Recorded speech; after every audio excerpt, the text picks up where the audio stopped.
Herbie Anderson. Thank you for joining me. It is the Friday weekend edition, and we are so grateful that you can join us today. Over the next 2 hours, we're going to talk about, obviously, what's been happening in Israel.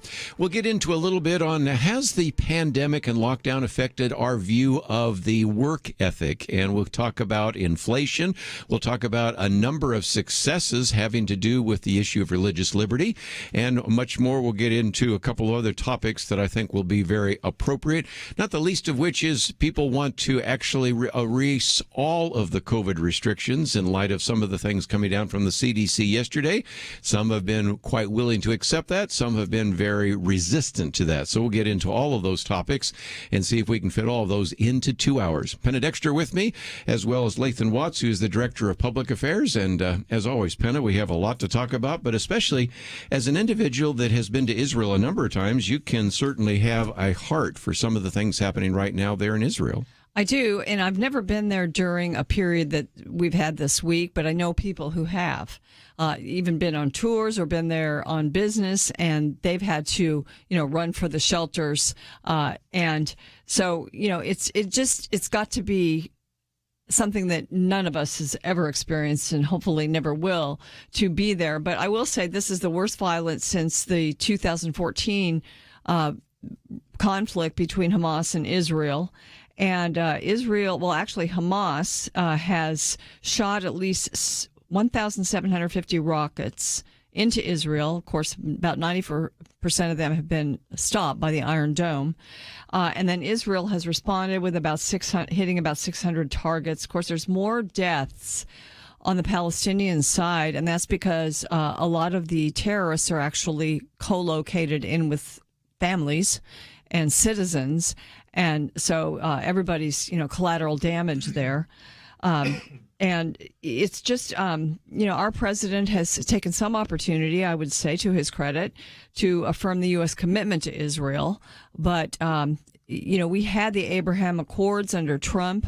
We had other allies across the Middle East with us in trying to sort of shore up relations with Israel. So we don't know how that's going to affect all of that. There's a lot going on.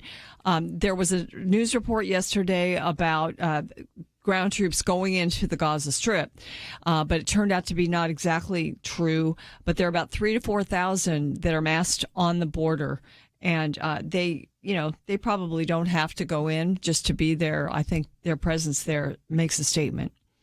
And again, one of the things we're talking about is the fact that this seems unprecedented. The Prime Minister, Benjamin Netanyahu, said the struggle is now raging over the heart of Jerusalem.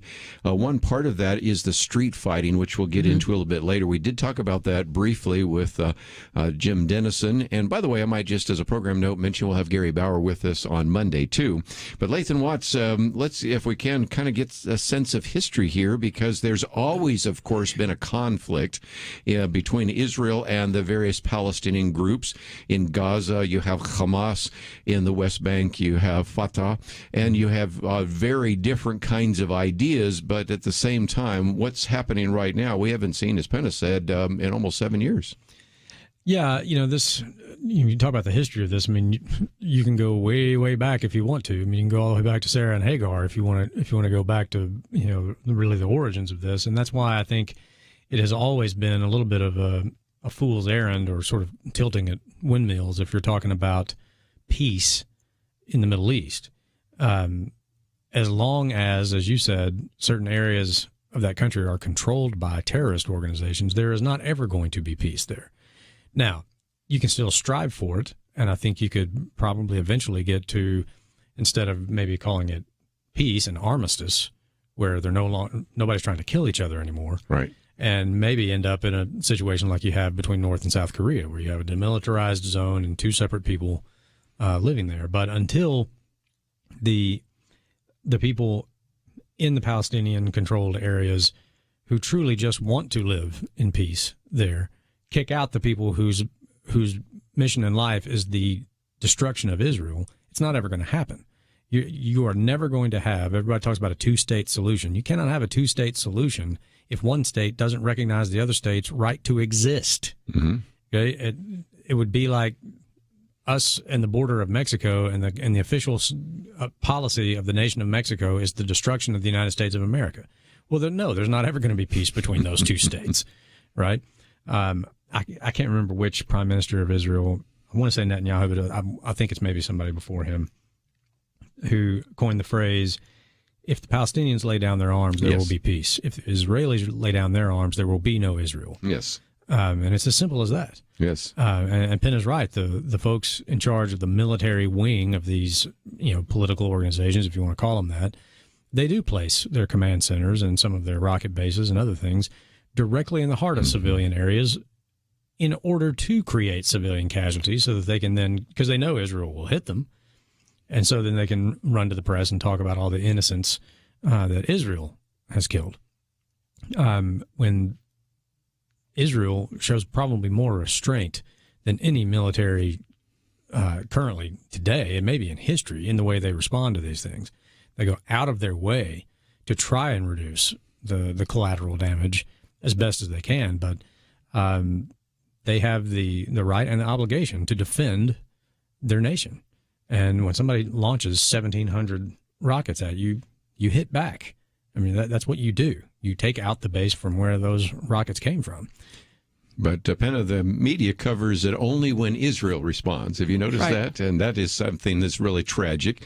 And back to that key point, I've seen more than a few people say that Israel goes out of its way to prevent civilian casualties, and Hamas goes out of its way to ensure civilian casualties. Their own civilians. Yes. There's a couple of myths that you mentioned, the media, that sometimes underlies the reporting, and is certainly doing so now. One is that because they talk about the 1967 Six-Day War, and it was Jerusalem Day, and it celebrates the anniversary of that. And the myth is that Israel captured Jerusalem then, which is not true. Israel was attacked itself, and also that Jerusalem is occupied, but Jerusalem has never been the capital of any other nation other than Israel. Mm-hmm. And, just the idea of occupied territory, that word is still used, and it's not really a true description of the situation there. You think about how small Israel is, how narrow it is in certain parts. And so you realize that they certainly have to be well protected at all times and well defended. And when something like this happens, they have to get out there and be somewhat aggressive in pushing back. When you can't blame them. When you fly into the airport, and sometimes on our tours, first place we go is to Caesarea, that there's a section there where Israel is only 6 miles wide. 6 miles wide. Just think of that. And, of course, the entire country is like the state of New Jersey. But when we come back, let's see if we can talk about what were the things that caused this, because you pointed out Jerusalem Day. You also had the Muslim Night of Power, and then the call by Hamas for an intifada. So we'll talk about what that might mean. And I appreciate the fact that there's a lot of rationality around the table, recognizing that a one-state solution, two-state solution, they've even talked about a three-state solution, just not going to work. We'll be right back.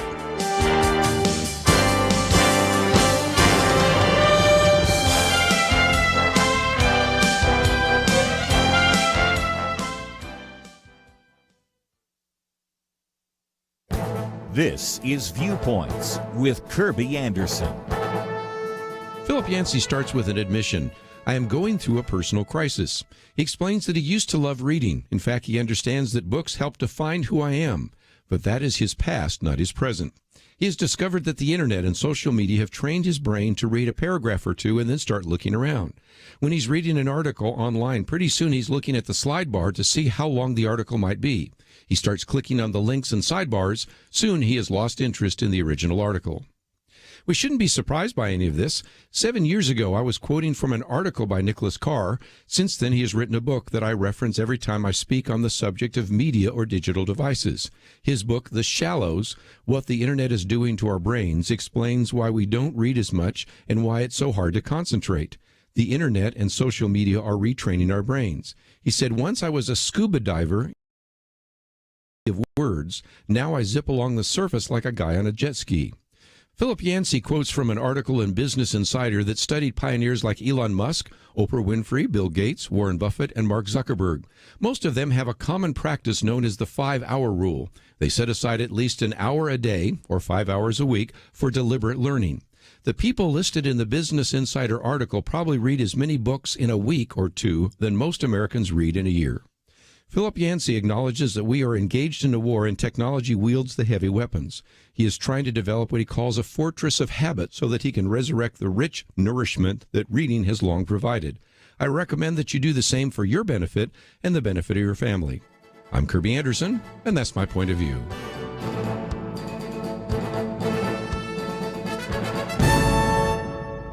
For a free copy of Kirby's booklet, A Biblical View on Socialism, go to viewpoints.info/socialism. That's viewpoints.info/socialism.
You're listening to Point of View, your listener-supported source for truth. Back once again, by the way, if you'd like to join our conversation, 1-800-351-1212.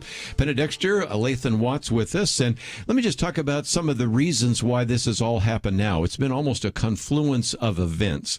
Penna mentioned one of those, and that is last Sunday was what's called Jerusalem Day. And that is a national holiday, interestingly enough, that commemorates the reunification of Jerusalem after the 1967 Six-Day War. Celebrated with prayer services, a lot of people were at the Western Wall. Well, at the very same time, on the Temple Mount was what is called the Night of Power. This is a Muslim celebration of when the first verse of the Quran supposedly was given by the angel Gabriel to the Prophet Muhammad. And so it is also a very sacred night. And so you had lots of Muslims up there on the Temple Mount in the Al-Aqsa Mosque.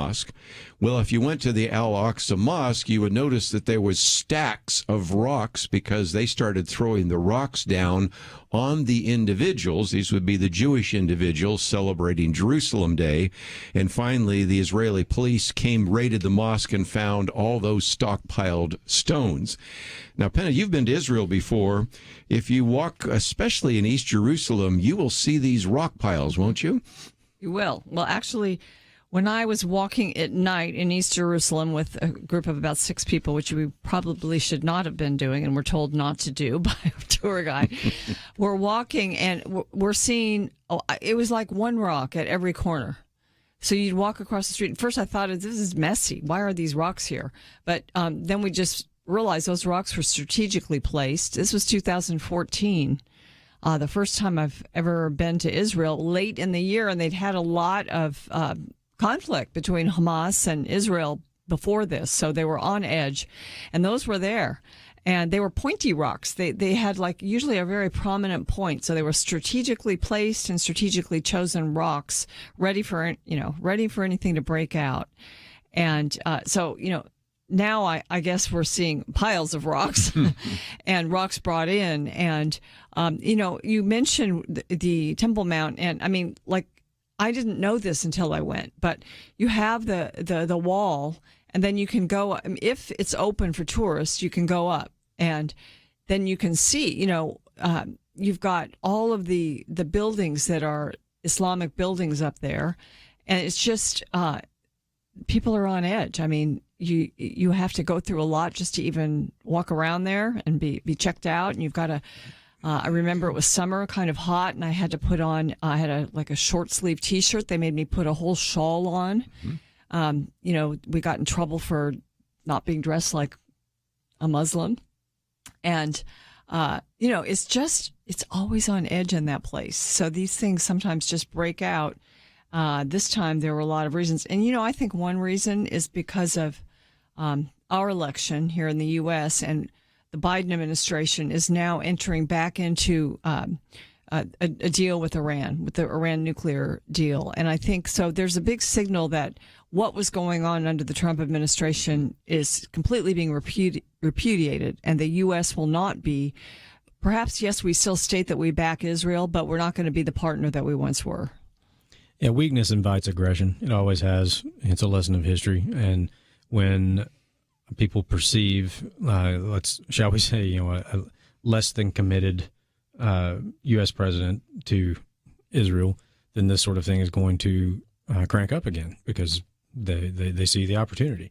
And you mentioned being on edge, and that's one of the better descriptions I think I've ever heard of life in Israel is that if you remember what you felt like on September 12th, 2001 in this country, the day after the attack on September 11th, and you woke up and that being on edge is it going to happen again today? Like nobody knew, and everybody was, that's every day in Israel. Yeah. Every day is September 12th to them. That's what it's like to live there. Let me add one more thing, because there's about 3 or 4 all issues coming together, and one of those is a place called Sheikh Jarrah. That's in East Jerusalem, and this is a situation in which you had these buildings in this particular arena and that area that were actually owned by the Jews. You actually can find legal deeds to it, but in 1948, when Jordan took over that part of Jerusalem, then those were then occupied by obviously Arabs and Palestinians and others. And so then after this particular area was liberated, I just referred to that a minute ago, in the 1967 Six-Day War, the owners of the buildings wanted to reassert their property rights. And of course, as a matter of fact, by 1973, when we had another war, those land rights and land registry were registered, but they had never pushed them out. So people were still living there that had been living there, or their families. So then you have, whether it's Senator Elizabeth Warren or whether it's the media saying that the Jews were pushing out the Palestinians, but these were land that was owned originally by Jewish people. And so when they finally decided to retake the possession of that after a 48-year, if you will, patience, then you have that issue surfacing. So you have all these things happening simultaneously. And if you're Palestinian, you're going to say, well, yeah, but maybe they owned it 148 years ago, but who cares? We've been in those buildings now for half a century, and now to push us out is not fair. And yet the Jews are saying, wait a minute, this was our land in the first place until Jordan took it over. And trying to sort that out is just another example of the inability, I think, of trying to come up with a roadmap for peace, which we heard about through the last administration. Well, a lot of times, for decades now, when we have made overtures, we've had talks or orchestrated them, they've never been accepted by either the Palestinians or whoever is in control of the Arab side, sort of the enemy of Israel. They never accept any of the agreements. I mean, you get up to the brink of it, and then it's not accepted, and sometimes then violence even begins. So they're not a good partner for peace. You have to leave it on edge. Yeah, because there are elements there. I don't think it's all of the people who are living there, but there are elements there, certainly in the leadership, the people that are making the decisions, who do not want peace. They will come to the table as many times as you want, and they'll take anything you'll give them. Yes. And then right up to the point where everybody's agreed upon this, and they're like, nah, I don't think so. Yeah. Land for peace didn't work out so well. Look at Gaza right now. Yeah, exactly. And it's like you'll hear the press talk about like if it's a land for peace deal. Well, all they really want is this tiny little speck of land. What's the big deal? And well, look, Israel is a tiny speck of land, right? It's the equivalent of being the size of a postage stamp on a football field. Except the whole rest of the football field wants to kill you. Yes. And somebody says, well, I just want this one little corner of the postage stamp. No. I can't afford to give you that. All I have is this, and I'm surrounded by people who do not recognize my right to exist. I think some people might not understand how many Arabs and Muslims there are who live profitably and peacefully within Israel. They have their own positions in the Knesset, and so it's not everyone. It's just some. It's terrorists. It's some leaders for political reasons, and the fanatics, and people who are downtrodden and have been made to believe that they are definitely refugees. If you got something to write with, you can write it down, because about 9 million people in Israel, 7 million are Jewish, and 2 million are Arab. And the Arabs actually have representation at the Knesset. And so you can see that in most cases, Arabs and Jews, up until recently, have lived together pretty well. After the break, I'll talk about how these street gangs, both on the Jewish side and the Arab side, are going against each other in ways that we've never seen before. But the difficulty is when people say, why don't we just make it one nation? Well, then you have to add in a whole lot of other Arabs. You've got about 2 million in the Gaza. You have about 2.7 million in the West Bank. And then, Penna, what you'd end up with is that if they had equal representation, assuming that Gaza and the East Bank would even be willing to cooperate, which is, of course, not going to happen, you'd actually have more Arabs in the Knesset than you'd have Jews. And you can see why a one-state solution doesn't work. A two-state solution, well, that might work, but again, you then have all the West Bank run right now in a way that doesn't work for them because there's no economic dynamism. And then a three-state solution, so you have Gaza, where you say, well, let's give Gaza to Egypt. They don't want it. Let's give West Bank to Jordan. They don't want them either. And so you just have although we should pray for the peace of Jerusalem, as the scriptures say, I just don't think there's an easy answer to any of that. So anyway, we'll come back and talk about the other part of that, because these rockets are landing all over Israel. Why is Hamas engaged in that right now with a new intifada? We'll try to talk about that. And most importantly, love to get your phone calls, 1-800-351-1212. Certainly, we are spending some time today talking about Israel, but we're going to get into some other issues in just a minute. Penna Dexter, Lathan Watts, and we'll continue our conversation right after this.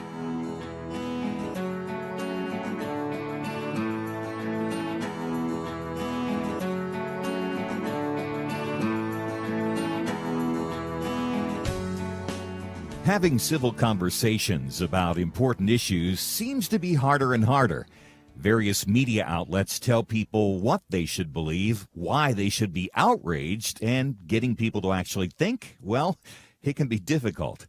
Whether it's the gospel, tax issues, social policy, or just about anything else, you need to have solid information and clear thinking to address the hard issues. You need God's truth applied. And that's what you get in less than 2 minutes with Point of View's Viewpoints Commentary, a daily resource to help you be informed and think through the things we need to be talking about. It is free and will arrive in your inbox each day when you visit pointofview.net/signup. Sometimes we know we should say something, but we're silent because we're not quite sure what to say. Viewpoints Commentary can help you break the silence and change the narrative. It can make you a more equipped agent for truth.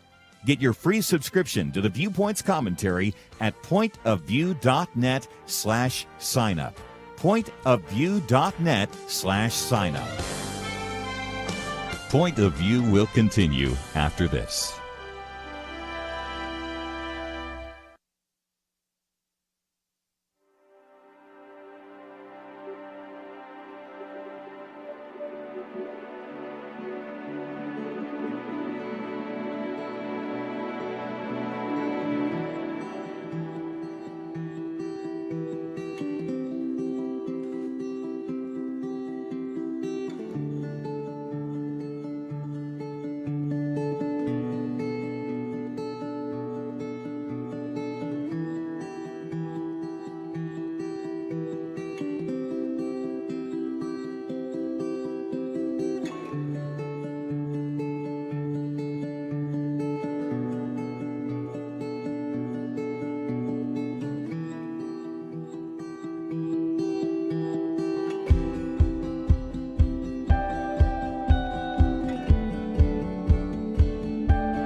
You're listening to Point of View. The opinions expressed on Point of View do not necessarily reflect the views of the management or staff of this station. And now, here again is Kirby Anderson. Back once again, if you'd like to join the conversation, 1-800-351-1212. Penna Dexter, Lathan Watts with us, and we're going to get into religious liberty in just a minute, but I thought we would just finish the comments, at least, about what is happening in Israel by mentioning that, of course, that the individuals that govern Gaza, Hamas, many people say are actually associated with Iran, and you can begin to see that sometimes they want to even file a proxy or fight a proxy war. But at the same time, they have called for another intifada or uprising, and as Penna points out, have fired those rockets. The good news is that the Iron Dome catches many of them, but not all of them, because they've fired so many. And the other day we just shared a story. You might remember that one of the people we've had on the program a couple of times is Paul Baraka, and his mission organization actually have missionaries undercover, by the way, in Israel, but they were on, I think it was like the third floor, and the second floor was hit by a rocket and killed all the people beneath them.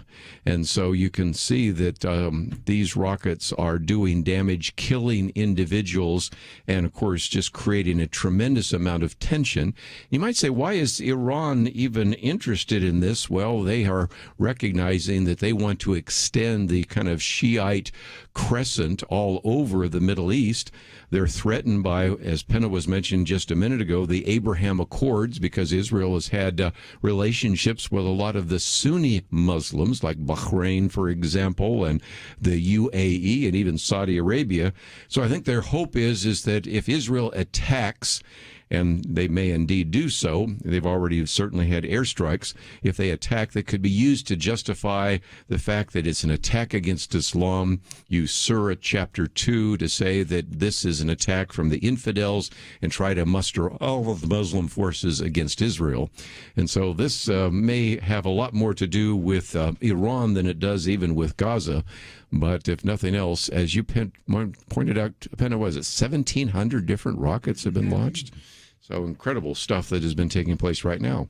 Yeah, I saw a picture this week of a hospital in Jerusalem, and it was the maternity ward, basically. They had all of the nurses had taken these infant babies out of the nursery and were down basically underground in a steel reinforced bunker under the hospital, holding these day-old babies to protect them, because they considered the hospital a target. Yes.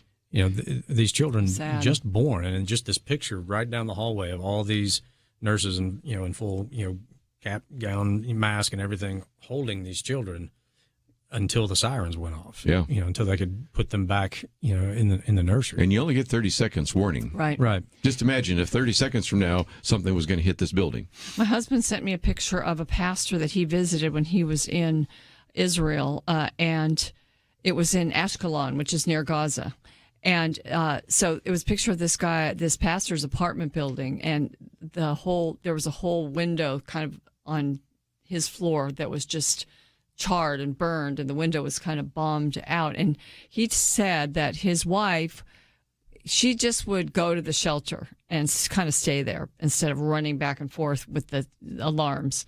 But he stayed in the apartment and was working, but he was not on the edge of the apartment where the window was. So he did not get, he didn't get any injuries from the bomb. But, he was grateful that his wife was safely at the shelter. But, you live like that because you're trying to work, you're trying to do your life, and then you're constantly having to run and get to safety. You know, one of the things you said just a minute ago, Lathan, about just living like that every day, one of the individuals, which I've never interviewed on this program, but off the air, is an individual that travels to these dangerous countries like Pakistan and Syria and other places. And one of the things he said one day is, well, I always get a hotel room on the third floor. And I go, why? Well, because, when a car bomb goes off, the destruction usually takes place in the first and second floor, but if you're 3 floors or higher, you're safe. Can you imagine every time you check into a hotel, make sure that you're on a floor where it's less likely that you will be killed by a car bomb? Or can you imagine being a soldier? Here's a soldier that was, this is an Israeli soldier, was beaten nearly to death in Jaffa, which is, a pretty peaceful place normally. There are individuals that were in cars that were actually set on fire. You have some Arab riots in Jerusalem and Tamara. A Jewish man in Acre was hospitalized because he was assaulted with rocks and iron bars. But on the other hand, you have Jewish extremists that have been in the town of Bat Sham vandalizing Arab property. And so as a result, I think part of this is just the sheer frustration of both Jew and Arab after all this time, first of the pandemic, the lockdown, and all the tension. It's just breaking out in ways that we've never seen before. They say they've never seen street violence like this in Israel, even though, of course, you've seen terrorist acts and things of that nature. So if nothing else, we should pray for the peace of Jerusalem. We should. That's always a directive. I'll let you know believers. just how good we have it here. Like you said, I mean, I've never had to ask when I check. I travel a lot for work. I've never had to ask one time, is this car bomb safe floor? I get upset if I'm near the elevator or the ice machine. Yes. I want a quiet room. I don't want to be near the elevator or the ice machine. I've never once had to say, and make sure I'm at least 3 floors up in case a car bomb goes off and takes out the first 2 floors. I do think it's good for us to think about people who live just trying to survive in a country that's relatively, advanced. But still, people live as if, today may be my last day. And again, we had a trip to Israel planned in June. That one, of course, got postponed simply because of the COVID. And then we had one in the fall, and that one got postponed. But can you imagine right now anybody interested in going to Israel? Yeah. I mean, it's just... I know a group supposedly going in January. Yes, but we'll see. I don't know. We'll see. Well, again, I just wanted to cover some of that. We can certainly take some phone calls, but let's get some good news. And one of those, Penna, you and Kelly talked about last week, but I thought we'd get some comments from Lathan. And it's one of the articles we've posted because I always like to talk about religious liberty victories. And this particular one was striking to me because it came down from the 11th Circuit Court of Appeals. But Lathan, during the deliberations in a particular case, one of the jurors complained to the judge because there was another juror that actually expressed that he had prayed for guidance in the case. And that was enough to actually say, well, then we should take that juror off of the jury pool. Now, I've been in a couple of juries. I've even been a jury foreman once, but I could never imagine that happening. And the good news is it's okay to pray if you're on a jury, right? Yes, absolutely. That is good news. For people who serve on juries, and frankly, for the people who are subject to the decision of the jury. I mean, if God forbid I found myself on the wrong side of the law or wrongfully accused, you better believe I would want every person in that jury room praying to God for guidance because I hope they get it right. This is, it's kind of a strange case in that what we actually won was for the criminal defendant to get a new trial, to say that that person deserves a new trial because this juror was improperly dismissed. And the bigger win for religious liberty is, no, you cannot dismiss a juror for taking their oath seriously, basically, is what they say, so help me God. Well, this guy but then you're actually, not allowed to ask God for help. Yeah, exactly. And this guy actually, did and believed that he got it. And just by mentioning that was dismissed from the jury. And this was, during deliberation. So the case has already been presented and they're back there, doing their thing. So, so Congresswoman Corinne Brown will get a new trial. And if she's found guilty again, so be it. Typically when a congressperson goes to jail, I'm usually in favor of it. Yeah. I say that with tongue firmly planted in cheek for those of you who can't see. But the fact is process matters, right? Yes. And our judicial system is based on the premise that it is better that 10 guilty men walk than one innocent man go to jail. And that's the way our adversarial legal system is set up. And there's nothing more sacred in the judicial system than the jury. It's the most democratic institution in all of American law. You're not judged by the judge. You're not found guilty by the judge. You were found guilty or not guilty by a jury of your peers. And for this judge to say that, I think the term he used was that the juror had brought undue outside influence into the case.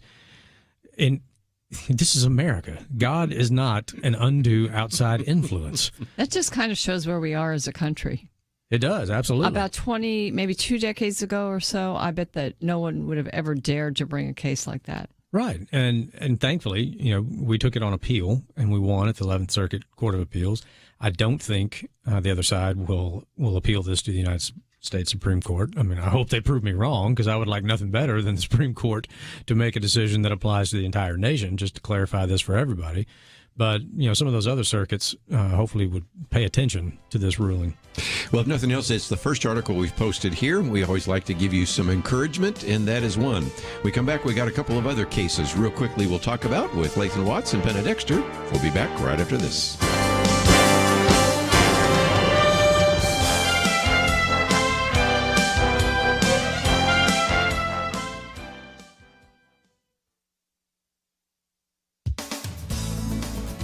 There's a proposal on the table to dramatically expand the government role in daycare. President Biden says he wants to spend $225 billion on childcare on top of the programs that already exist. Do we really want America to be a society where the state assumes the care of young children? The spending is massive. Giving government this role in family life is unwise. In a Wall Street Journal op-ed, investor and author J.D. Vance and Wheatley Institution scholar Jeanette Erickson write that the substance matters more than the money. They say that a federal push to get droves of children into daycare is bad for children and their parents. Experience and countless studies show that kids from two-parent families exhibit more anxiety, aggression, and hyperactivity when they spend a good part of their days in daycare. The Biden plan is meant to help low and moderate income families, but the Vance-Erickson column points out that it's upper-class Americans who are most likely to prefer a work-family model in which two earners rely on childcare. This is according to a YouGov American Compass survey, which found that poor, working-class, and middle-class respondents prefer a model with one parent working full-time and the other providing at-home childcare. If people can't make that happen financially, they prefer to rely on family, church settings, or small, privately run childcare arrangements. In her book, Being There, Why Prioritizing Motherhood in the First 3 Years Matter, psychoanalyst Erica Commissar says a mother's full-time presence in the home during as much of those first 3 years as possible is necessary to regulate children's emotions, buffer them against stress, and provide them with a sense of emotional security that lays a foundation for a lifetime of mental health. Call me cynical, but I think the left wants to get its hooks into our kids' values and loyalties in early childhood. All the more reason to oppose this so-called family's plan. For Point of View, I'm Penna Dexter.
Now, back to Point of View, your listener-supported source for truth. Let's open up some phone calls. If you'd like to join the conversation, 1-800-351-1212. Lathan Watts, Penna Dexter. And Penna, this particular issue is, again, one that we try to cover from time to time. I am so sad about how those in the military, and in particular the chaplains, have sometimes been mistreated. But this is another case that First Liberty is looking at.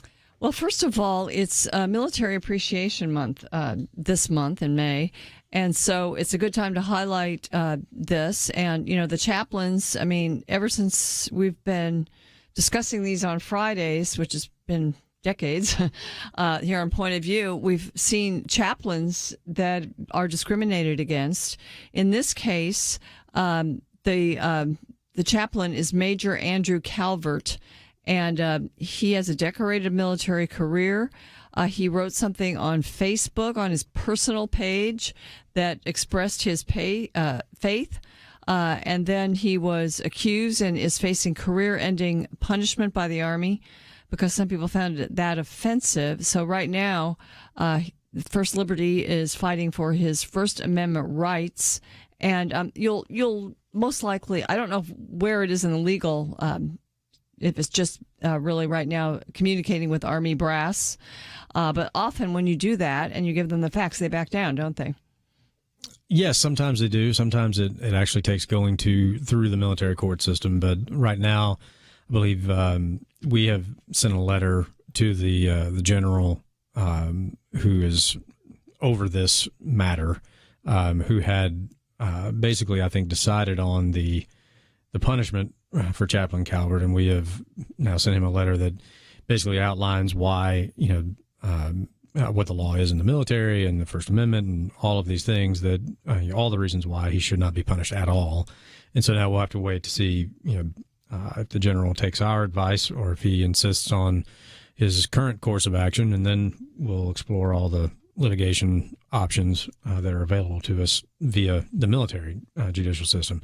But yeah, it's particularly egregious when you're talking about people who have willingly volunteered to defend with their lives, if necessary, your rights protected in the Constitution. To see those rights not protected for them it's despicable. I mean, and for a chaplain, chaplains in the Army pre-exist the First Amendment. I mean, one of the first actions George Washington did as leader of the Continental Army, before there even was a United States Army, the Continental Army, he asked the Continental Congress, and they agreed, and they funded and put chaplains into his army. The chaplaincy corps predates the First Amendment. If anybody has First Amendment rights in the military, it's chaplains. They were there first. Yes. Before you wrote the First Amendment. So who in their right mind thinks that the people who, one of the first actions they took, put chaplains into our military because they understand the spiritual needs of people who are willing to fight and die for their country, who thinks that those people then set about to write a First Amendment that somehow makes it illegal for a chaplain to speak his religious beliefs on matters of religion? Like, I mean, it boggles the mind that we even have to litigate these things, but we do, and we're happy to do it. It's one of those things. As somebody who sleeps under the blanket of protection these people provide, as a taxpayer, it outrages me as much or more than any type of case that we ever work on at First Liberty. And so you're right. May is Military Appreciation Month. We're doing a whole series of things on First Liberty Live this month related to religious liberty in the military. So check those out, and you can learn about this case and others. But hopefully we'll be able to get this resolved so that this decorated chaplain can continue his career as long as he wants to. When these types of complaints come up against chaplains, would you say that it is normally legitimately from an individual? Or I know there are organizations that fight the mention of any kind of mention of Christianity in the military, like Mikey Weinstein and his group. But are some of these just really just individuals that are offended? I guess I really don't know. It's hard to really ascertain that. I think it is really a manifestation of what's going on in the broader culture seeping into the military. I mean, this is cancel culture weaponized. Mm-hmm. That's all it is. I mean, it's just the cancel culture being brought into the military.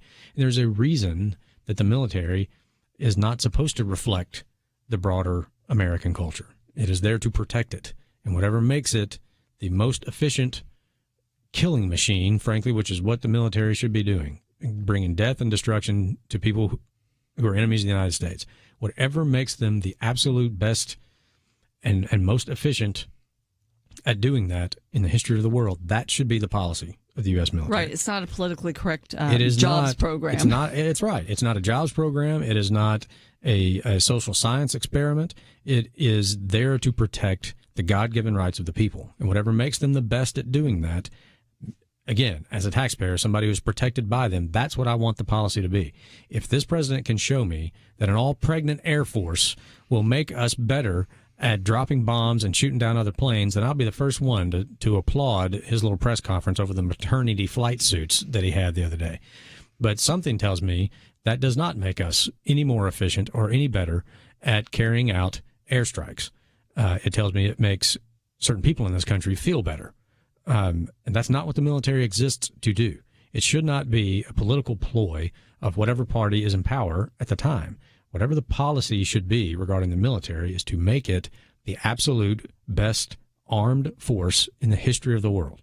That's what it's there for. Again, if you want some information, like we said, it's Military Appreciation Month, and you've had now 2 of these. Yesterday was part 2 on the Military Appreciation program that was on First Liberty Live. And just before we take a break, one other one that you'll notice if you click on churches, firstliberty.org is the Canaan Baptist Church. Now, That's it's right. a pretty simple one there, because what you really were doing is just defending this small church from an attempt to seize their land, right? Yeah, surprisingly so. Here's a newsflash.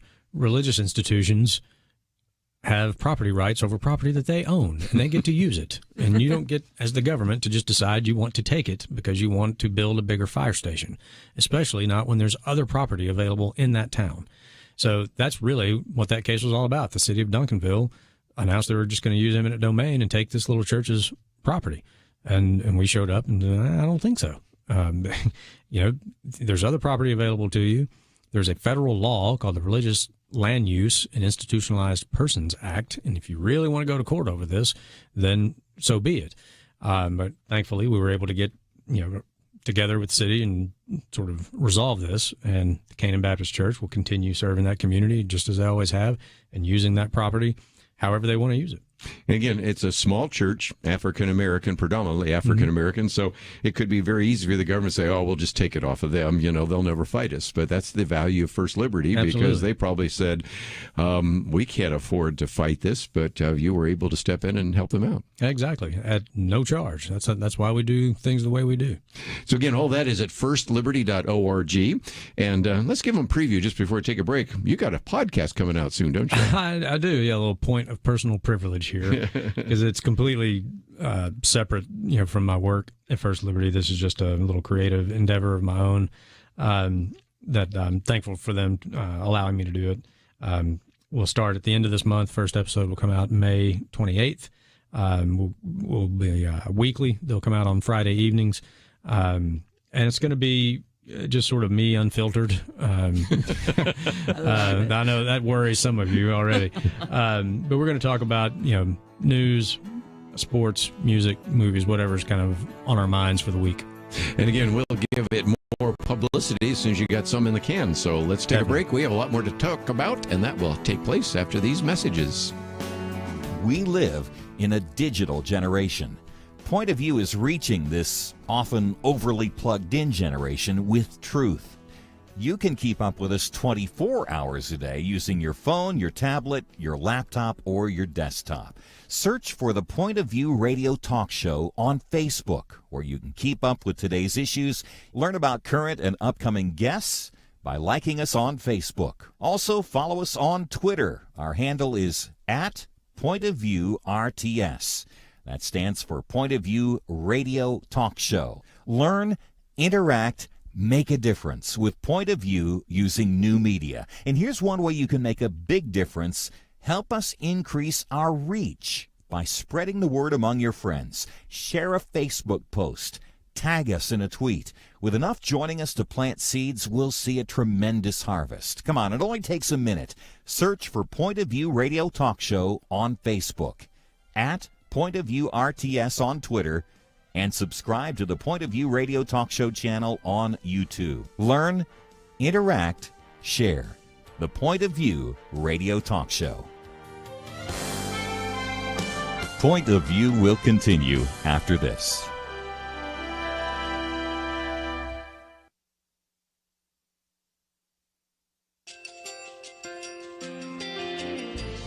I just want to thank you so much for all the wonderful programming you have. You're just absolutely fantastic. I recently started listening to Point of View, and I really found it interesting because of the different subjects you cover. Thank you for that. I really appreciate everything that you do in keeping us informed. Thank you, Kirby, for everything that you have been doing. I appreciate all the work that you're doing, advocating for the Word of God. Thank you so much. Point of View, I think, is absolutely necessary because it's a Christian perspective, a biblical worldview perspective, and receive very current, up-to-date information about what is really going on, week to week in our culture, which is changing so rapidly, and yet it's morally sliding backwards. Yeah, first of all, I thank you guys. Y'all's program is wonderful, and enjoy it every day. I learn so much every time I listen to it. Point of View Radio Talk Show.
Hi, this is Kirby Anderson. Each day we take on the tough issues and provide a biblical perspective to them. The topics we cover are wide-ranging.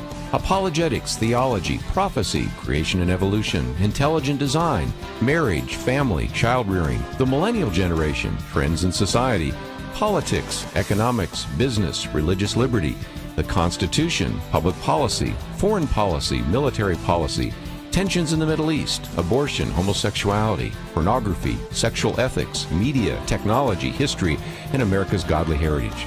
We talk about anything that affects your faith, your family, or your freedom. So don't go anywhere, because Point of View continues right now.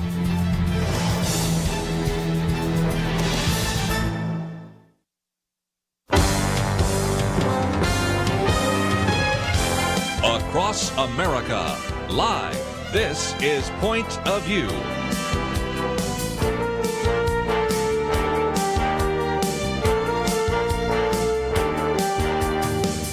And now, Kirby Anderson. Back once again, if you'd like to join our conversation, Lathan Watts, Penna Dexter with us. And, Penna, we have been hoping for the fact that life would return to normal. We had some announcements from the President of the United States, from the Centers for Disease Control, and a number of others that say, you know what, if you have been fully vaccinated, you don't need to wear a mask. And yet we are starting to see that even though those announcements have been made, there are a number of states, especially some of the states into which we broadcast even today, that aren't. One of the articles I've posted, the second article, is End All COVID Restrictions, which is an argument being made on that point. And then I do want to get into something else, because you suggested, and I think it was a very good piece, on is the American work ethic dying? And last week, I know you and Kelly Shackelford talked about the fact that we had a jobs report, but a lot of people aren't working because they get paid more not to work. So let's kind of get into all of that. But the first issue is I would like to get back to normal, and I think a lot of Americans would like to get back to normal. It's been an incredible year and a half that we've been through, isn't it? I even noticed that the U.S. senators, I think it was before the announcement was made about masks, you could take off your mask indoors, by the CDC. They went to complain about masks. They want, or I think it was maybe House members. They wanted Pelosi to stop, forcing them to wear masks, because I thought, even the lawmakers that, we think of as the ones forcing us into this lockdown stuff, even they don't enjoy the lockdown or the masks or whatever. But you did send out this National Review article, End All COVID Restrictions, and it made a lot of sense to me. And then I heard the announcement, and wondered, I did wonder, because I noticed people still wearing their masks, even here in Texas, when they don't need to. The ones that are worn outdoors when people are running and riding their bikes and things are the ones that really have me scratching my head.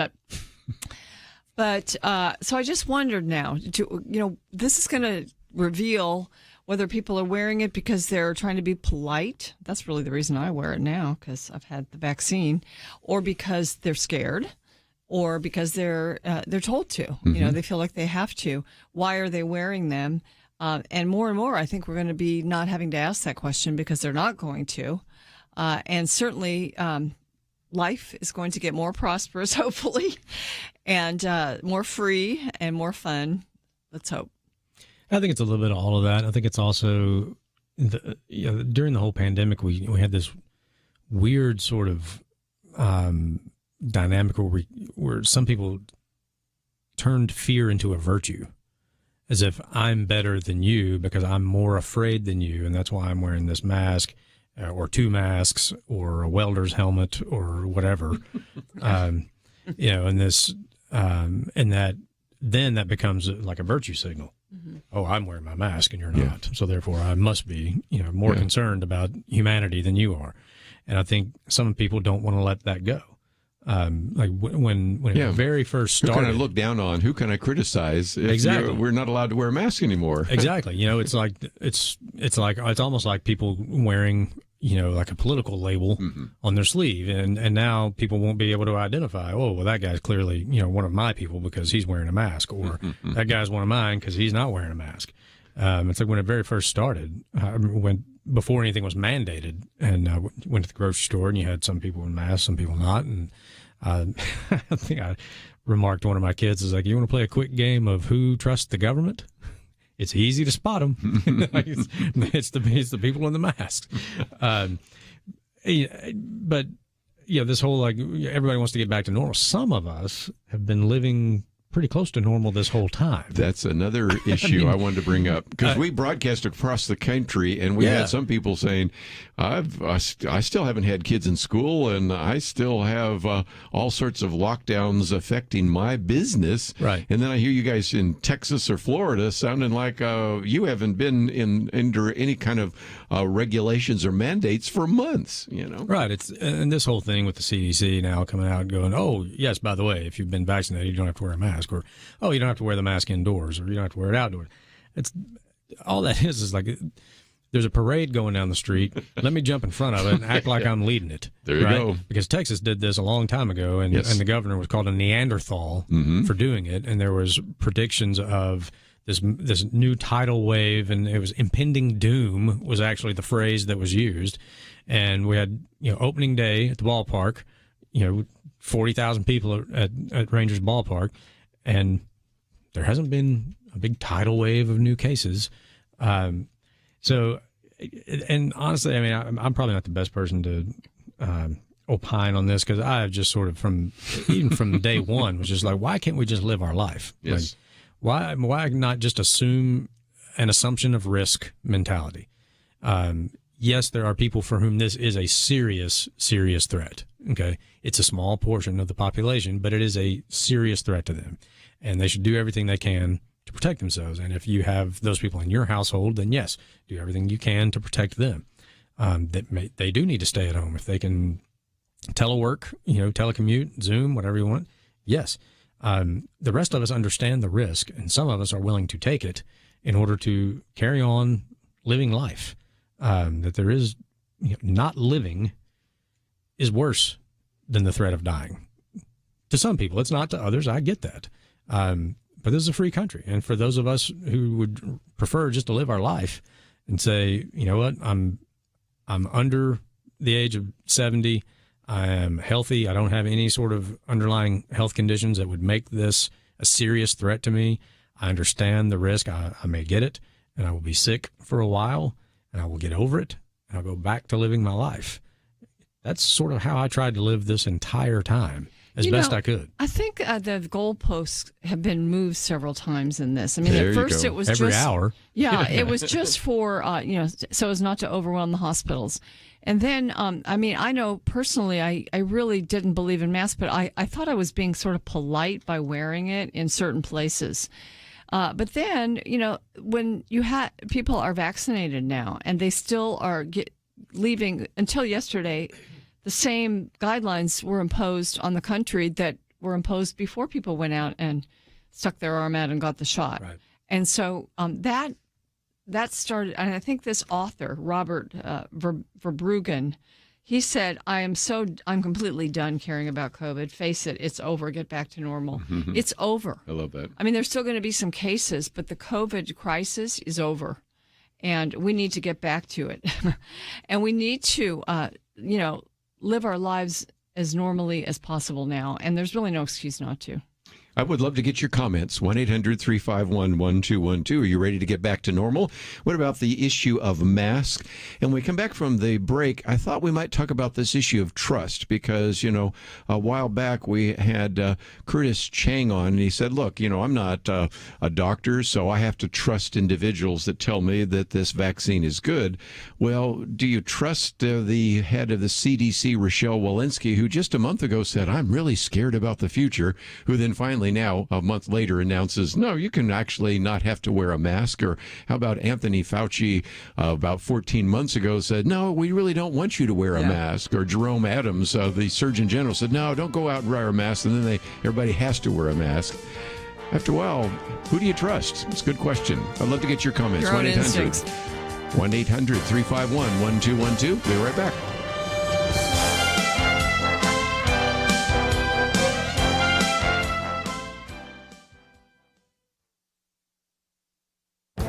This is Viewpoints with Kirby Anderson. Philip Yancey starts with an admission. I am going through a personal crisis. He explains that he used to love reading. In fact, he understands that books help define who I am. But that is his past, not his present. He has discovered that the internet and social media have trained his brain to read a paragraph or two and then start looking around. When he's reading an article online, pretty soon he's looking at the slide bar to see how long the article might be. He starts clicking on the links and sidebars. Soon he has lost interest in the original article. We shouldn't be surprised by any of this. 7 years ago, I was quoting from an article by Nicholas Carr. Since then, he has written a book that I reference every time I speak on the subject of media or digital devices. His book, The Shallows, What the Internet is Doing to Our Brains, explains why we don't read as much and why it's so hard to concentrate. The internet and social media are retraining our brains. He said, once I was a scuba diver in the sea of words. Now I zip along the surface like a guy on a jet ski. Philip Yancey quotes from an article in Business Insider that studied pioneers like Elon Musk, Oprah Winfrey, Bill Gates, Warren Buffett, and Mark Zuckerberg. Most of them have a common practice known as the 5-hour rule. They set aside at least an hour a day, or 5 hours a week, for deliberate learning. The people listed in the Business Insider article probably read as many books in a week or two than most Americans read in a year. Philip Yancey acknowledges that we are engaged in a war and technology wields the heavy weapons. He is trying to develop what he calls a fortress of habit so that he can resurrect the rich nourishment that reading has long provided. I recommend that you do the same for your benefit and the benefit of your family. I'm Kirby Anderson, and that's my point of view.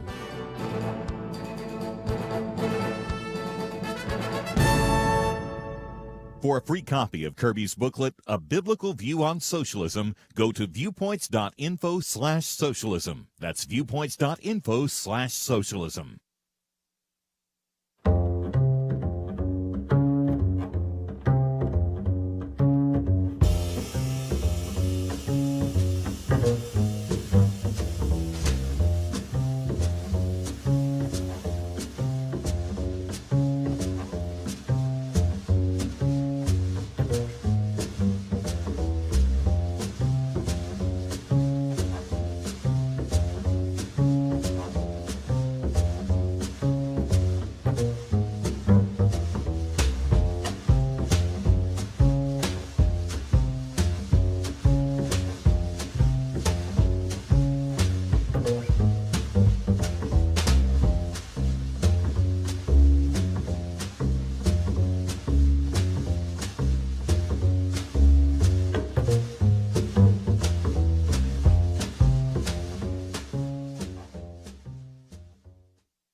You're listening to Point of View, your listener-supported source for truth. Once again, let me just mention that our second article there is the whole question of should we end all COVID restrictions? And then we want to get into one on how this has affected businesses, work, the work ethic, which is one of our other articles we've posted here as well, and paying people not to work. But let's take a phone call or two first. We'll go to Michigan. And Maria, what would you like to add to our conversation today? Well, I'm from Michigan, and if people don't know, we had some of the strictest and still have probably one of the strictest guidelines by our governor with everything possible to do to stay away from other people, businesses, and have you. But I also am 72. I am not going to get vaccinated. I do not trust anything that's not tried and true, and you can't prove anything in less than, 6 months, 8 months on a vaccination. So even that is a crapshoot, if you would. I hate to use that word, but, so how do we know we do know that people who are vaccinated can still get it. They can be a carrier to people like me who are not vaccinated. And I just think that it would be really nice, at least if they are in a store, I don't care, if like a bigger store, if they would just put a mask on just for the people like us who, have our worries about the vaccination, and just respect that, because a lot of people, I would love to know what the numbers are, how many are vaccinated in the United States, and then how many millions are not. But I do believe it will run its course, like all diseases do, but at the same token, we will not know to the end of the year if there is another outbreak. So I just think people should just be more careful, understand we're all human, let's be nice to our neighbor, and don't trust the government because we really don't know the truth from the lies over this past year and a half. So I'm just saying, be kind of considerate of other people. And that's it. One thing that has happened has been divisive. And for sure, Christians, I think, could be the leaders in, being courteous to their neighbors, understanding that we've all been fed a lot of conflicting information, and some people believe some of it, some people believe other parts of it. And so, not that you don't tell the truth, but just to give people grace, because I think it has been put pressure on relationships. Yeah, it definitely has. The fact doesn't change that I don't have the virus. Mm-hmm. I don't have it. I can't give it to you. If you don't have it, you can't give it to me. Or if you've had it and gotten over it, theoretically, you got some antibodies. If you combine all the people who have had it and survived, who now have antibodies, with all the people who have been immunized and have something, whatever you want to believe is in that shot, I understand there's disagreement over that, but theoretically should be protected, then I think you are at a point in the population where you combine the people who have had it and now have antibodies, people who have been vaccinated, that it is as safe as it's going to be. I think all of this is rooted in people needing to feel like they can control something for which they cannot control. Viruses do what viruses do. And we've had pandemics like this before. It's the first time we've ever tried to quarantine healthy people. We've never shut down our economy before. We've never taken steps like this to this degree. It has been, I think it's been politicized from day one. And that's why it's so hard to trust any information about it, because people have tried to use it and manipulate it for political purposes from day one. Yes, of course, be polite. But in a free country, people can decide for themselves how they want to live their life. And that's one of the reasons that we live here. Let me pick up a good example of what you said, because you are adding in all the people that have been vaccinated, and I can give the numbers, but it's very significant, especially those over the bodies. And so he said, well, I'm not going to get myself vaccinated.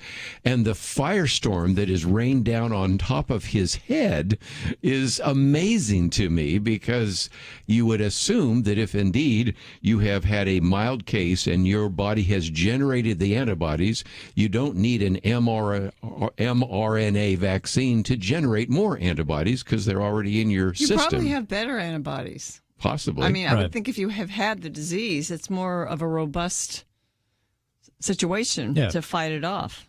Yeah, and another thing about just sort of how we interact with each other on this whole thing, I think the general rule to follow is when you're engaged in a Facebook argument on this issue, the first person to put science in all caps wins. Yes, that's just from my own personal experience. Yeah, you're of course kidding. Yes. But nevertheless, boy, that's going to end up on one of your podcasts. Matter of fact, we promoted it last hour. Yeah. Let's get a few more phone calls here, because we have a few opinions, and we'll go to New Hampshire, WSEW. Rob, I think you want to talk about masks. You have the floor. Yes, thanks for taking my call there, Kirby. So the question I've been wanting to ask someone that would actually engage this question, I think Jay Richards talks about a little bit in The Price of Panic. Can anybody describe what wearing a mask actually does for you? I have an answer to that, but it's more or less a rhetorical question to your people there in the studio. Because a surgeon's mask, why do surgeons wear it? They don't wear it to protect themselves. I mean, any kind of a microorganism that's airborne, you can aspirate that right through that mask. It's not a respirator. They wear the mask to prevent any kind of aerosols from being discharged toward the patient, right? That's the function of a mask. True. It doesn't give you protection from any airborne microorganisms. So why is it that we never get that kind of description or designation of the functionality of a mask from our healthcare experts? And this also goes back to the question of trust. About 14 months ago, I had Jay Richards on the program. That's before he wrote the book, because we were having people like, of course, Jerome Adams and Anthony Fauci saying, you don't have to have masks. And he was saying, okay, it may protect you a little bit, but it also protects other people. And, we recognize that there are masks that fit into the category of good, better, and best, so obviously there are better ones than just cloth. But you didn't get any of that kind of reasonable conversation at all, because on the one hand they said don't get masks, and then almost like with a light switch it flipped, and now everybody has to wear a mask, and if you don't wear a mask, people are going to die. And I think Bob, you got a good point. Yeah, and that reflects back, if you don't mind me carrying this a little bit further forward. The gentleman you had on your show, and I couldn't recall his name, you did say about trust. Why he felt he had to trust the doctors because he's not trained as a doctor. Yeah. You mentioned that a few minutes ago, and I almost called your show when you said that, because discernment is a major factor that you continue to emphasize. And don't our healthcare authorities have to earn our trust? I agree. Don't we have to hear them talk quantitatively with data-driven decisions, not speaking in political tunes like some of the gentlemen have that have been our healthcare authorities? So again, earning that trust, I think, is something that our healthcare officials have not done. And so until they do that, their credibility is going to be in question. So that's my comment. Thanks for taking my call. It's a very good question. And one of my commentaries a while back was the whole issue of health and trust. It was April 29th, and I used that because we had been talking with, that time, Curtis Chang, and he was talking about trust. And of course, like I said, and I think he's a professor at Duke, and he's a theologian, so he doesn't have any medical background, although we have had some doctors on the program. And he says, well, you just have to trust someone else. But it's hard to trust some of these healthcare professionals where it seems like every few days something changes. And at one point, Penna was saying, they've moved the goalpost, and Lathan says about every day. know, so after a while, you just say, who do I really trust? And that's been an issue.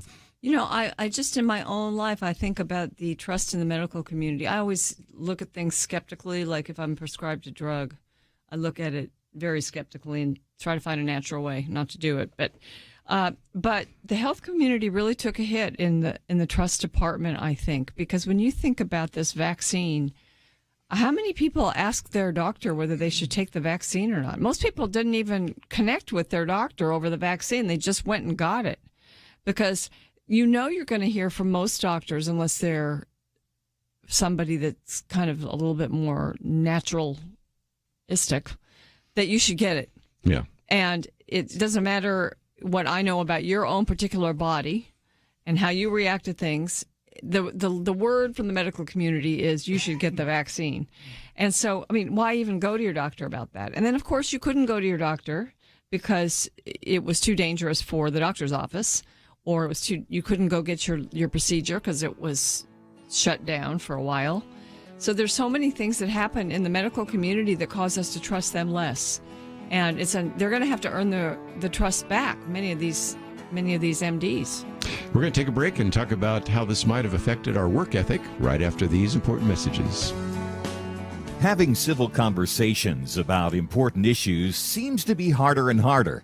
Various media outlets tell people what they should believe, why they should be outraged, and getting people to actually think, well, it can be difficult. Whether it's the gospel, tax issues, social policy, or just about anything else, you need to have solid information and clear thinking to address the hard issues. You need God's truth applied. And that's what you get in less than 2 minutes with Point of View's Viewpoints Commentary, a daily resource to help you be informed and think through the things we need to be talking about. It is free and will arrive in your inbox each day when you visit pointofview.net/signup. Sometimes we know we should say something, but we're silent because we're not quite sure what to say. Viewpoints Commentary can help you break the silence and change the narrative. It can make you a more equipped agent for truth. Get your free subscription to the Viewpoints Commentary at pointofview.net/signup. Pointofview.net/signup. Point of View will continue after this.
for listening to Point of View. The opinions expressed on Point of View do not necessarily reflect the views of the management or staff of this station. And now, here again is Kirby Anderson. Final half hour, if you'd like to join us, 1-800-351-1212. Those of you on the line, just hold. We will get to you in just a minute, but I want to put at least something else on the table, and this is the fourth article. Penna Dexter sent this to me a day or two ago because it was in the Wall Street Journal on Is the American Work Ethic Dying? And another aspect of the pandemic and the lockdown has been the gulf between the millions of jobs that are available and the startling smaller number of people that are taking them. And Penna, last week, I know that you and Kelly probably talked about the fact that the April jobs report said only 266,000 jobs were created in the month of April. That sounds like a lot until you realize that economists were expecting it would be 1 million. That's more than 730,000 jobs that didn't show up that they expected. And maybe that happens because we pay people not to work. What are your thoughts? Yeah, and this is in a time when people actually have money to spend, and they're wanting to go out and do things, they're wanting to buy things, and suddenly, things are growing and coming back, but there's not enough workers to take care of it all. And so the question is, and in response to this, President Biden said people will come back to work if they're paid a decent wage. So, that's supposed to be an incentive to get $15 an hour minimum wage, I think. But Daniel Henninger in the Wall Street Journal titled his piece, Is the Work Ethic Dying? And one of the subtitles, COVID laid off the country. Now Biden Democrats are paying people not to work. And in one of the first COVID packages last year, I remember conservatives like Ted Cruz were talking about this. It was then $600 a week over and above your unemployment. So people were not going to be incentivized to go back to work. Well, they kept it. They didn't listen to those. And, maybe it was okay when people couldn't go back to work. But now people can go back to work, and they're not taking the jobs because they get $300 a week over and above unemployment. And sometimes that's more than their salary. And even if it's not more than their salary, maybe they just have learned that they kind of like staying home and doing other things. And that is, I think it's a big worry. And it got me really scared when I started reading this. I still don't know where we're going to go. I think we have a country where people would like to better themselves. And if you are going to just take all the Biden entitlements, because it's not just that unemployment that's supposedly supposed to end in September, that extra bonus, but there are all kinds of things that are in the plan now to give people. And even some Republicans want to give a guaranteed minimum wage. So I think it's a very disturbing trend that might encourage a whole sector of the population just not to work. And we've never been a country like that. And if we become a country like that, it's going to be a very different America. And there's going to be no way to pay for it except to tax people like they do in Europe and worse. So, I think it's something to be talking about, talking up, and also the very courageous governors across the country. I think there are 7 of them who have said, well, we're not going to take this extra unemployment bonus because we want to help our businesses to get back into profitability, to get back doing what they're supposed to be doing. More governors need to make that decision. Yeah, with the first, you mentioned like the first bill, when the government basically shut down the country, and then they said, well, because we did, we're going to add this federal payment in addition to what you're eligible for at the state level. And there was pretty good debate on the right about it, as to one, would it disincentivize work, once things started to open up again, and it was one of those things I felt like conservatives could sort of arrive at different positions and still be, politically, ideologically conservative, because with that first package anyway, it was the government that took your job. Of course. It was government action that made you stay home. And, the Constitution, you can't be deprived of life, liberty, or property without due process, right? And in some cases, compensation, right? If it's eminent domain, they're taking your property, they got to pay you for it. And so I thought you could extract that principle to say, well, look, the government took your job, so the least they can do is help you get through this until everything opens back up. The flip side of that, which is what Senator Cruz was alluding to, and it's a great, my hero, Ronald Reagan, the closest thing to eternal life on earth is a government program. There you go. If you start it, it will never end. Guaranteed income, right? Right. Andrew Yang, call your office. Because once people become accustomed to it, then it becomes a political football, and anybody who says we should stop doing this is, just another heartless Republican who wants to starve people. Well, no, but that's how it will be politicized, and I think the people who opposed it initially, that's why they did. They said, look, once you start this, it's going to be very, very difficult to stop it, and you don't know, the law of unintended consequences. There will be some, and you don't know what those are.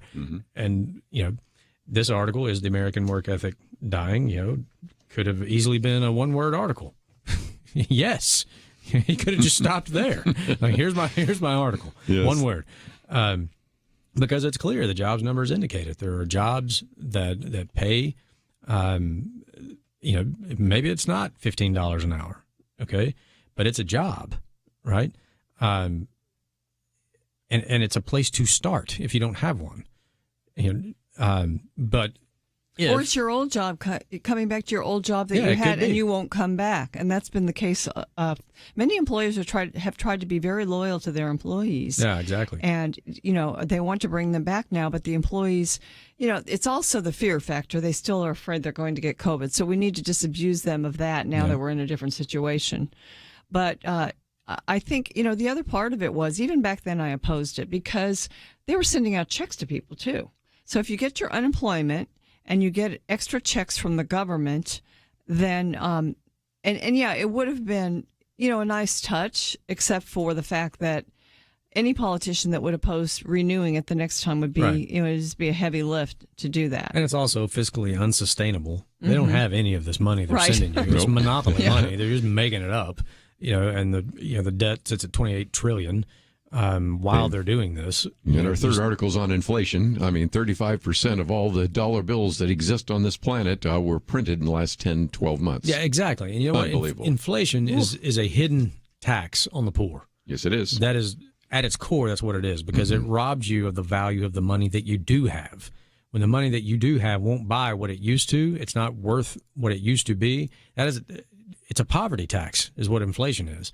And we're staring it right in the face. You can go to the grocery store right now and compare your receipt this week from a month ago and see how much more it cost you to buy the same amount of stuff and the same stuff. To say nothing of gas prices and everything else. We've got a lot of phone calls, but I thought I'd just answer one of the questions that Penna put on the table, and that is where the president was saying, well, we just need to pay him a good wage. There were some calculations done that if you actually aren't getting at least $16 an hour, you're better staying at home. Or the one that I thought was most interesting, this comes from Bank of America. They estimated anyone making less than $32,000 a year or less would be better off staying on unemployment than going back to work. So this idea that, well, if we just paid a good wage, you can pay some pretty good wages and people still staying home, because that's the kind of benefits we're giving to people. But let's take some phone calls. We'll go to South Carolina. Gail, what would you like to add to our conversation? As like I was saying, I live in the Hilton Head, Bluffton area, and when I'm driving, I see signs that says hiring, but then I've got someone dressed in a nice tailored down shirt, khaki pants, holding a sign that says I'm a struggling dad, but there's a sign that says go get a job. So why aren't you getting a job? The number of help wanted signs I'm starting to see are proliferating pretty significantly. Good point. Let me take another one real quickly. We'll head out to California, KYCC. Lynn, thank you for joining us today here on Point of View. Oh, thank you. Thank you. Mine went back to the math, and I'm very concerned, and I'm here in California, and also listening to the president the other was it yesterday, where he said, unless you're vaccinated, you have to keep that mask on. Well, I have young grandchildren, and last week they were out playing soccer, and it was hot, and, you know, their masks are, I mean, they're young. The oldest is 10, the other one's 8. And their, you know, masks are getting all sweaty and they're wearing masks and, when they're playing soccer outside? Yes. And it's like, how do we get the programs and the state and the president to say, get those masks off the kids? Because they're breathing in the CO2, they're breathing in sweat, you know, the gunk in their sweat, and I'm sure the masks aren't clean anyway. Good point. We will comment about that. Also, while we're talking about children, Penn and Dexter's commentary coming up, and we'll talk about that right after these important messages.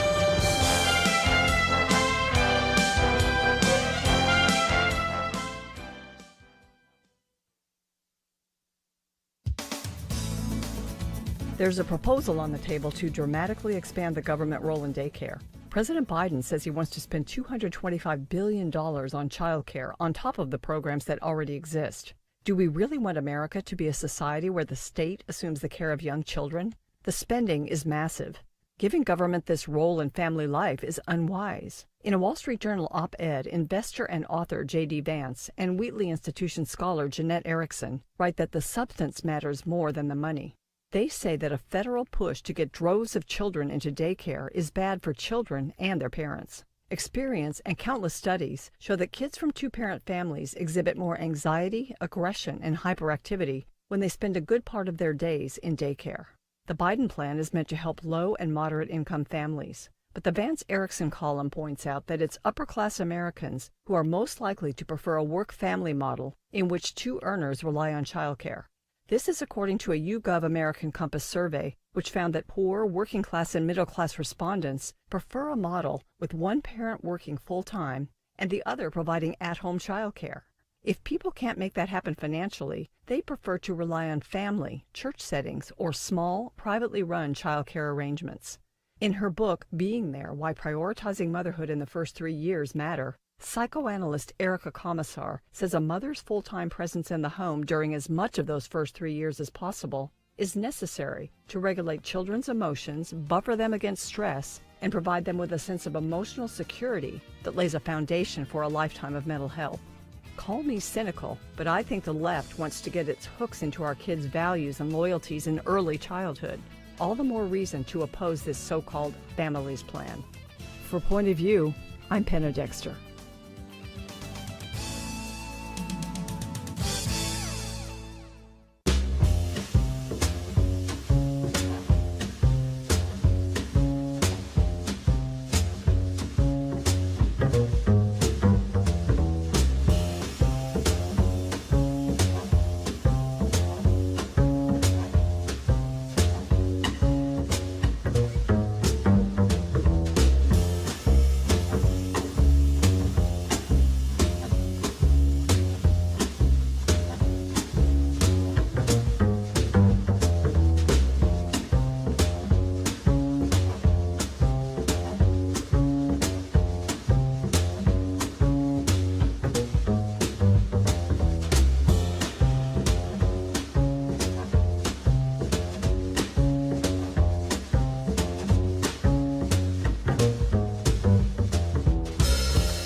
Now, back to Point of View, your listener-supported source for truth. Back for a few more minutes. Let me just mention, first of all, the Penn and Dexter commentary is on the website Care of Children. We'll talk about that in just a minute. Of course, the question by Lynn is a good one because it gets back to children wearing masks in California. I would imagine some of our other listeners are in the same situation, but you have a son that was a soccer player. You have grandchildren that play soccer. I don't think they're wearing masks, are they? No, I take my grandson to practice every week. There's no mask on any adult or child at the practice. I went to a gymnastics meet for my granddaughter over the weekend. How inside. are you still alive? I'm still alive. No parents none of the teachers, none of the parents, and certainly none of the kids had masks. I don't think that in Texas they think it's good for kids to wear masks while they're while they're participating in athletics. Perhaps in California, they do think that's good and healthy because it seems to be they're making them do so. At Mass Outside, that's been ridiculous for a long time, and I'm so glad that now the CDC has at least spewed some common sense. Because that's crazy. That is really crazy. And it is, as she says, as Lynn says, it's not healthy. No. And especially not for kids. When they are the least likely to actually show any negative reaction, even if they do get the COVID-19. So I don't know. It's just an unbalanced response taking place out there. Certainly is. Just real quickly, since we mentioned children, care of children, there's a good example of another entitlement. Mm-hmm. You know, we have these entitlements that we have in terms of the various benefits and paying people not to work. But Penn and Extra's commentary today is about this proposal on the table to dramatically expand the government role in daycare. Right, $225 billion to spend on child care on top of the programs that we already have. And if you poll people, most people in America don't want government daycare. They want to get it through their family. Really what most middle class and people want to do is have one member of the household stay home with the children. So they're forcing something on us that also begins to control us, I think. But, you know, if you look at incentivizing people not to work, you have that proposal. You have 2 years of, this is the pre-K proposal. You also have virtually free, paid family leave being required and medical leave. You have 2 years of community college that Biden wants to pay for. And, you know, you have in the infrastructure bill, which this part needs to be left out. They have all kinds of programs for people that, you know, have nothing to do with infrastructure, but they are trying to redefine it. Medicare for all. I mean, there's just every kind of government program now being proposed it's a transfer payment. And so people will, I mean, the incentive for work is just going to be less and less. So I think we have a heavy lift in order to make that case. But and COVID didn't help. It really didn't help. It got people used to not working. Yeah, all of these types of programs that they're talking about, none of them are really new. It's just we need to do more of it. Yes. Right. I mean, you can go all the way back to LBJ and the war on poverty. And if you look at the percentage of Americans that lived beneath the poverty line when he started America's war on poverty, and the percentage of Americans that live beneath the poverty line now, after whatever that is, 50, 60 years of the war on poverty, and literally over $1 trillion taken from taxpayers and given to other people, the percentage is roughly the same. It is. It doesn't work. Yes. It never has. And the number of children living in single parent homes has skyrocketed. Exactly, which is much worse as an indicator of poverty, of every social ill. If you can measure it and it's bad, it's worse in single parent households. Mm-hmm. That's not an insult to single moms. It's an acknowledgement of the reality that children were intended to be raised by a mother and a father, and that's the family unit. And ideally, if one of the parents can earn enough to support the family, then you have the other parent available to stay home and take care of the child until the child is, in school, a little bit older, and the other parent maybe works full time, part time, whatever. Like people work things out. Yeah, and that has been the norm for many, many, many years. And trying to fight that I think it's a fool's errand. I was just thinking, Penn and Extra, this goes back 3 decades. Really I can remember does. one of the first times you were ever on Point of View. You were talking about Hillary Clinton and national daycare, and here we are once again.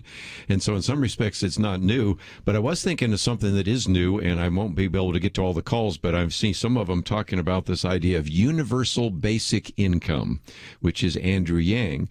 Now, when we first started talking about that almost a year ago, it seemed unthinkable. And then I really appreciate the fact that Chuck Bentley said, did any of you get a check in the mail from the government? Yes, everybody got one a year ago. Now some have gotten some since then. And it's just kind of preparing the way for universal basic income. And if you wonder what happened to Andrew Yang, he's running for mayor of the New York City, isn't he? He is. And I think didn't Mitt Romney come out in favor of this too? He has his own plan for $350 a month for parents. Which is just proof that bad ideas can be bipartisan. Yes, like still a bad idea just because you got an R by your name and a guy with a D by his name who agree on it. It's still a bad idea. Pam in Georgia, I think you wanted to speak to that issue of unemployment and universal basic income. What's your thoughts? Yes, I'll be brief. This is straight out of Marx's playbook, and it was known back then as income or wealth redistribution, and that's all it is, and that's all it ever has been. And it's getting people used to not working and not feeling ashamed. I think that's what it's being set up for. And at the risk of sounding extremely paranoid, I'm starting to think maybe this virus was engineered with the help of some people from our side going down there and helping them so that because it was the perfect setup. Because Trump could have won. If nothing else, it was certainly not wasted as a tool of the left. Right. And again, we might spend some time talking about that issue on Monday. By the way, I see a whole bank of phone calls. I'm sorry, but on Monday we'll leave some time. We do have Lila Rose on for a short piece, and of course we have Gary Bauer on to, as I mentioned, talk about the whole issue of what has happened in the Middle East. But one last time, let's mention the fact that it is Military Appreciation Month, and you've got two very good pieces that people can find at First Liberty, and it's firstlibertylive.com. Is that correct? That's right. First Liberty Live is sort of our little interview show. Has its own separate website for all of those things, firstlibertylive.com, and you can see some great guest interview with our general counsel, Mike Berry, who's Lieutenant Colonel in the Marine Corps Reserve, who heads all of our military religious freedom efforts. Hear about the cases going on in the military and all the stuff that's going on there. And then if you want updates on all of the other type of cases that we're handling, you can go to our main website, firstliberty.org. And let's take your First Liberty hat off, because this is now your personal podcast. But I just know a lot of people love your insight. And this would be, if nothing else, Lathan Watts Unplugged. And what's the name of it, first of all? Yeah, so the name of the show is The Snarky Parenthetical. Which tells you everything you need to know. And it comes from a conversation I had with a coworker, and he was talking about basically my writing style when I write stuff. And he commented like, yeah, you're sort of the master of the snarky parenthetical. And it made me laugh, and I took it as a compliment. And I sort of just like the phonetics of it, too. I just like the way it sounds. I think it's got a lot going for it. Everybody that I've told seems to laugh and seems to like it. And so people that don't know me, I think even if they see that title, might be curious enough to tune in for maybe one show. When does it start? May 28th. So by the end of this month, it'll run weekly. It'll come out on Friday evenings. I don't have the exact time yet, but we'll record on Friday afternoons. It'll go out later on Fridays. So once you get one of those up, we'll put it on a link and give you some publicity in that regard. Lathan and Penna, thank you both for being here today. I want to thank Andrew as well as Steve. And for those of you who didn't get in, you can give me a call on Monday. We'll put you up first and foremost. Have a great weekend. We'll see you back here on Monday. We live in a digital generation. Point of View is reaching this often overly plugged-in generation with truth. You can keep up with us 24 hours a day using your phone, your tablet, your laptop, or your desktop. Search for the Point of View Radio Talk Show on Facebook, where you can keep up with today's issues, learn about current and upcoming guests by liking us on Facebook. Also, follow us on Twitter. Our handle is @PointOfViewRTS. That stands for Point of View Radio Talk Show. Learn, interact, make a difference with Point of View using new media. And here's one way you can make a big difference. Help us increase our reach by spreading the word among your friends. Share a Facebook post. Tag us in a tweet. With enough joining us to plant seeds, we'll see a tremendous harvest. Come on, it only takes a minute. Search for Point of View Radio Talk Show on Facebook, @PointOfViewRTS on Twitter, and subscribe to the Point of View Radio Talk Show channel on YouTube. Learn, interact, share. The Point of View Radio Talk Show. Point of View is produced by Point of View Ministries.